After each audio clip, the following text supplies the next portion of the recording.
नमस्कार, हम आम्रपाली दुबे।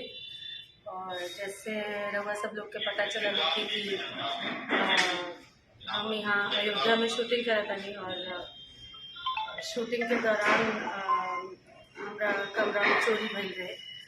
और हमरे मम्मी के तकरीबन 15-17 लाख के गहना और 3 गो बहुत महंगा फ़ोन चोरी भइल रहे होटल रूम से।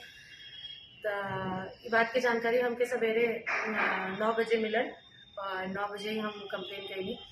जैसे हमार कंप्लेन गई ओकरा बाद 24 घंटा के अंदर चोर लोग कुल पकड़ा गए और सारा सामान वापस आ गई।